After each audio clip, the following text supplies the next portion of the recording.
OK, bienvenue à la partie du vidéo qui va expliquer comment on fait un diagramme de comparaison. Et sans plus tarder, je vais cliquer sur une case complètement vide, puis je vais demander ici d'insérer, dans le menu insérer, je vais choisir un nuage de points. Je vais prendre cette case-là, je vais la placer dans mon tableau comme ça ici. Elle est bien placée et je vais faire un clic droit. Je fais un clic droit. Et là, je vais choisir sélectionner des données. Il va apparaître une fenêtre. Cette fenêtre-là, je vais la mettre comme ça ici. Oh mon dos. OK, je vais la mettre ici. Et là, je vais décider de prendre. Bon, je vais mettre trois valeurs. Les trois valeurs, c'est la première, ça va être l'accélération euh, théorique issue de la dynamique de Newton. Et la valeur que j'ai trouvée, là, c'est celle-ci, la dynamique de Newton, c'était ici. Je me tasse un peu, c'est ici. Ça, c'est la valeur de la dynamique de Newton. Je vais la mettre au troisième étage. Puis je vais recommencer avec une autre série de l'accélération euh, expérimentale issue de la régression quadratique. Ouais, quadratique. Quad. Là, je me rappelle que ce que j'ai dit là. Là, je vais aller chercher la valeur de cette accélération expérimentale quadratique. Je clique ici. Là, ici, c'est quadratique. C'est celle-ci, la valeur. Alors, je clique dessus. Je fais un retour de chariot. Et là, je vais la placer en position 2. Parfait. Je vais choisir un autre.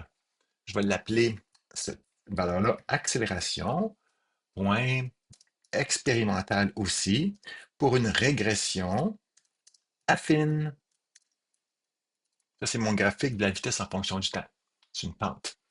Il va choisir la valeur de cette régression-là qui devrait être fine, c'est celle-là, c'est celle-ci. Je l'ai bien choisie et elle va être en position 1. Euh, j'ai même, j'ai même l'intention de faire une autre, une autre série. C'est pas supposé, mais je vais en faire une pareille. Je vais appeler ça valeur commune. La valeur commune des, euh, des plages. Et là, moi, je sais pas si je l'avais faite, mais je vais aller vous montrer où est-ce qu'elle devrait être, cette valeur-là.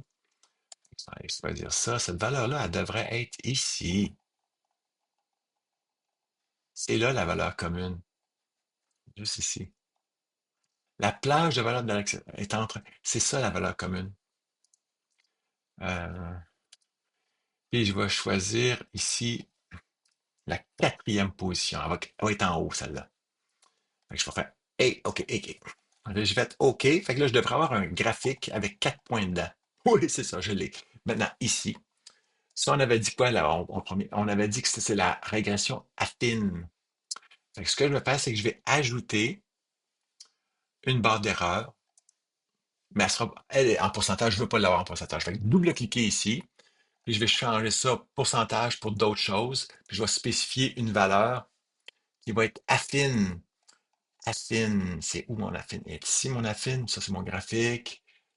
Et là, je vais choisir une erreur comme celle-là. Ça, c'est voilà.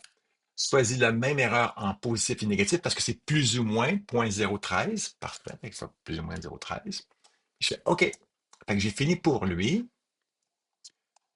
Je vais aller voir ici, ça devrait être la régression quadratique. Je vais lui demander une, euh, une, une barre d'erreur en pourcentage, mais je vais modifier ça. Je vais double-cliquer ici sur la barre d'erreur. Je vais aller chercher ici personnaliser, sélectionner une valeur. Puis là, je vais prendre la valeur, la quadratique. Ça, c'est mon incertitude. La voici. Et je vais prendre la même valeur ici après. Et j'ai fini. Puis là, je vais aller chercher un dernier, pas un dernier, mais celui-là. Ici, celle-là. Je vais choisir ça c'est la théorie de la dynamique. Je vais choisir d'ajouter une barre d'erreur, toujours en pourcentage, mais que je vais spécifier ici. Je vais personnaliser ça. Puis là, je vais aller chercher une, euh, une incertitude de cette valeur-là. L'incertitude positive, c'est celle-ci. Puis l'incertitude négative, c'est la même. Et j'ai fini pour les trois. Fait que là, si je regarde mon graphique, bon, là, je ne le vois pas, où est-ce qu'il est rendu mon graphique? Ah, il est là. On voit bien que les plages se recoupent. Cette plage-là recoupe la plage qui est ici, recoupe, mais il ne se recoupe pas tout au complet, là, hein. Fait que les valeurs qui sont communes, ils partent de cette valeur-là, mais ils finissent pas à cette valeur-là, parce que cette valeur-là n'est pas dans cette plage-là. Donc, ça part de cette valeur-là, et ça finit à cette valeur-là. Donc, c'est quoi ça et ça? Eh bien, celle-ci, c'est la valeur maximale de toutes les plus petites valeurs. Donc, la valeur maximale des trois valeurs minimales. Fait que là, ce que je vais aller dire, ça, là, c'est la valeur maximale. Puis tout ça, ce sont tous des valeurs qui ont été des valeurs qui viennent des valeurs minimales. Puis ici, alors je vais, puis ici, c'est ça ici, c'est toutes des valeurs qui correspondent à valeur. C'est un choix minimal de toutes les valeurs maximales. C'est pour ça que ça nous donne la meilleure plage qui se recoupe, la plage commune.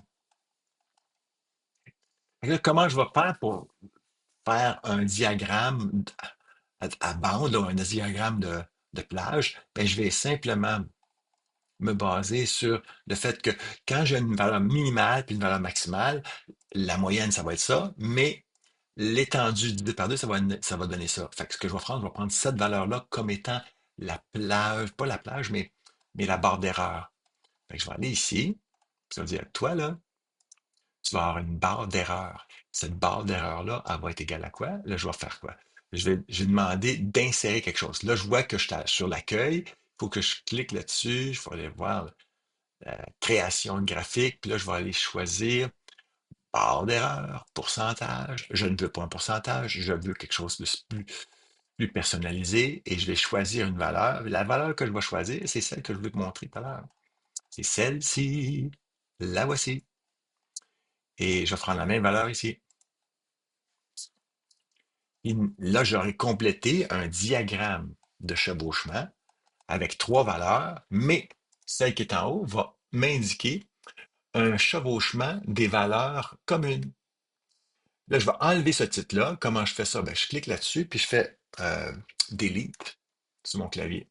J'ai aussi, il y a aussi cette. J'ai pas besoin de ça ici, là. 1, 2, 3, 4, 5, j'ai pas besoin. Je vais faire un delete aussi. Ensuite de ça, qu'est-ce que. Oh, on va trouver un. J'aime pas beaucoup l'axe qui est ici, là.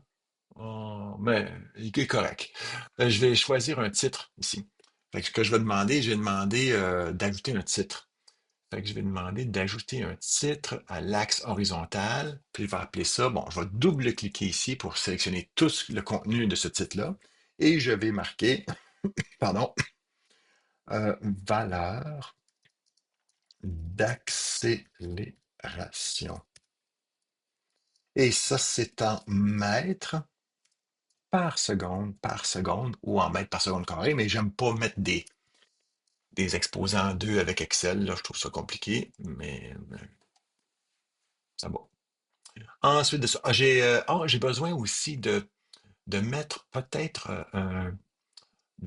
voyons, mon Dieu, je veux mettre des légendes, une légende, oui, en haut.